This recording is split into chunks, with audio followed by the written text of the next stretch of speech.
I don't remember, but a couple Indian movie reviews ago, I said Indian movies are kind of scared to like push the boundary or go past the envelope or go past the precipice. Hit the third case proved me wrong.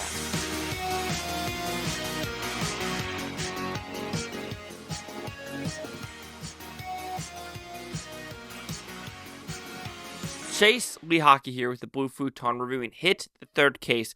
So if you didn't know, Hit is kind of a anthology or just a series where it's like Hit Case 1, 2, 3, 4, 5. It matters how long they want to go, right? But it's basically the Hit police force in India, and they each have different cases with different police officers. And there might be some cameos here and there from other Hit movies to make their case, if you want to put it that way. Anyway, this one's a very interesting one about there's a cult and they're not forcing people, but basically diabolical people are doing something evil, hanging people upside down, slitting their throat, taking some organs, and you got to do it for a couple of people, and to do it, then you are part of this organization, and I'm not going to spoil anything else, really. That's the whole crevice of the story, is people are doing this to be part of an organization, and you have, like I said, a couple hit officers, and you have just a couple regions in this movie that you're going to go ham, right? Don't expect musical numbers in this movie. So, forewarn, if you're expecting an Indian movie to have a musical number, this doesn't. There are two song moments where it's like, people are falling in love and you have this song going in the background. Sure, but don't expect dancing. It is not in this movie, and it doesn't need to be.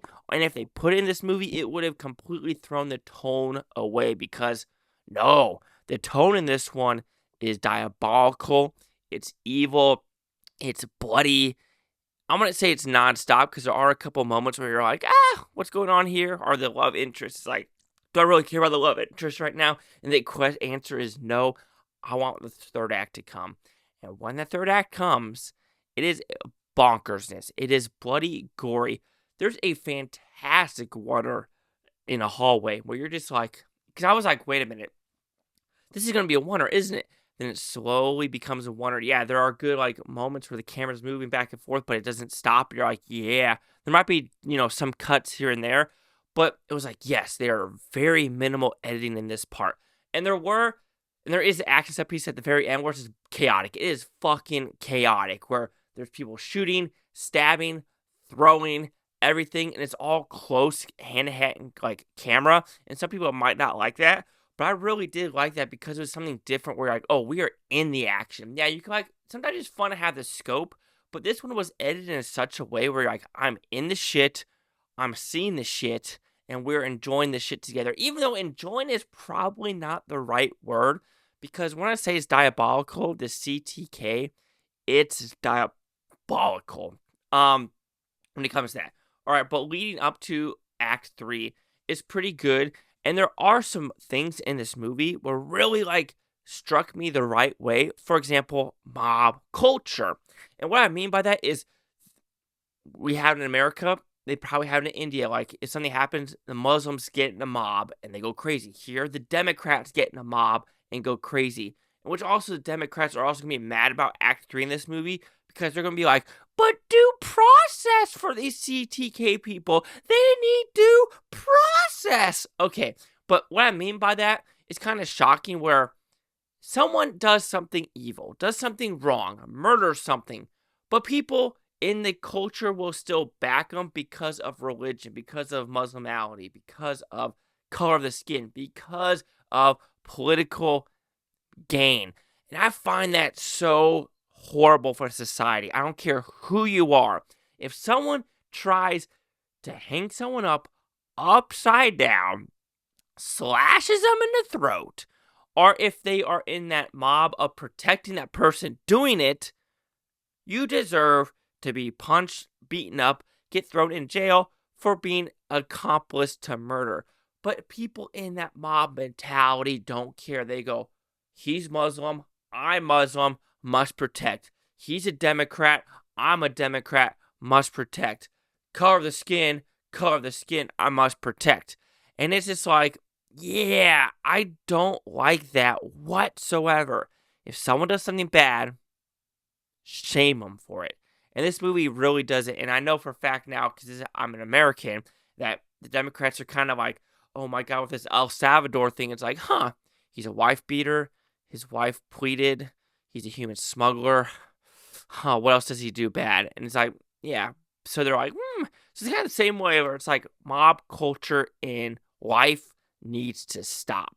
Like if someone does something bad, like Juicy Smollett, fake hoax, and all Hollywood gets behind him, bad. So stuff like that. And that really brings up in the culture or in the Kashmir area, which I know in real world, that area is not in the greatest predicament right now with the 23 civilians getting just mercifully killed in that region. Prayers to everyone in India for that to happen with them. And there's other couple things in this movie where it's like, yeah, that's a pretty on point message where it's like, you don't think about it, but it's always in the back of your head of like, I'm trying to do a job. And if my job is catching a bad guy, things like that.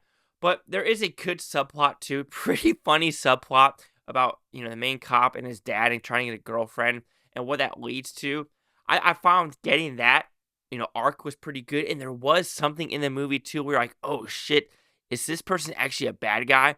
But they realize it's not, but you're like, okay, that's a good plot twist they decided to put in this movie. Like I said, the love interest in the movie is kind of on the back end. And there are some things where it's like, what actually made this cop do what he's doing and another cop catching him? And you're thinking like, yeah, it's like, would that cop follow in his footsteps? And I actually at a point, like, if that person did do something to a child, yeah, I would have no sympathy. I'm a believer in the death penalty. I'll say it right now. And some people in this movie are too. And I could elaborate for them because it's like, yeah, if you do something bad to a child, death. Not mile attracting persons, get the fuck out of here. You're not a real thing. But anyway, you're all here for the third act, right? Dismemberment. Beheadings. There's something in this movie about cutting a rope and what it leads to. I was like, oh.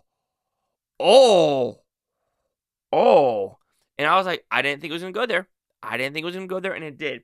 And like I said, you're just thinking, I was scared though. Because when you're in this place and when that happens, you're thinking, oh, are they going to like tone it down? Are they not going to really show things? They proved me wrong. And that last hour of the movie, maybe it's 45 minutes, 30 minutes, is just amazing. I loved every second of that last third act. I mean, it was... And there's a vulture thing. It's like, I was like, why is this vulture in the movie? And it does it. Like, everything in this movie, like, you question it throughout the movie, but it also, like, explains it all at the very end. Yes, it might be a silly explanation, but they explain it all. And that's something where it's like they didn't leave a lot of loops open, and I commemorate them for doing that. Like I said, this is going to be a hit. There's going to be a fourth case coming, so be forewarned. But overall, I mean, other nitpick, I guess you could say, is... there's people at the very end that were captured and they're trying to become free to try to protect something. Grab a weapon. Seriously. Because at a point, like you're fighting for your life. You can't have this one guy who's been taking stabs. Okay, he did get slashed a shit ton of times at the end too. Which your back would be like effed. Like seriously. And him be able to do more stuff. Okay, not believable. Guilty is not believable. But my goodness, people. Grab a weapon and try to help protect him. Seriously, he's helping you, help him back. But overall, hit the third case, bonkers. Bloody, gory, ridiculousness, and I enjoyed basically 95% of this film. So hit the third case will receive a 4.5 out of 5 with Futon, which equals that 90%. So let's see the critics' news scores gave this one. So you have 4 critics, negative, positive, too much violence and blood, someone gave this movie. Story of plot could have been better balanced. I thought it was balanced. Listen, people were not expecting this much blood. I mean, it was pretty, but I mean, the trailer literally showed a guy getting cut in half and the blood on the ceiling. What do people expect? Do people not pay attention just a little bit to what they're about to watch? Anyway, 75, 74, 90. Chase out here at the Blue Futon. Like, comment, subscribe. I know this Bhutontopia. You Bhuftonians, take watch from a great down Quenches State tomorrow week from a year from now. I'm always here for your way of you. And I'm sorry for my voice sounding like it is. I think it might be allergies. I've never had allergies before. I don't know what's happening.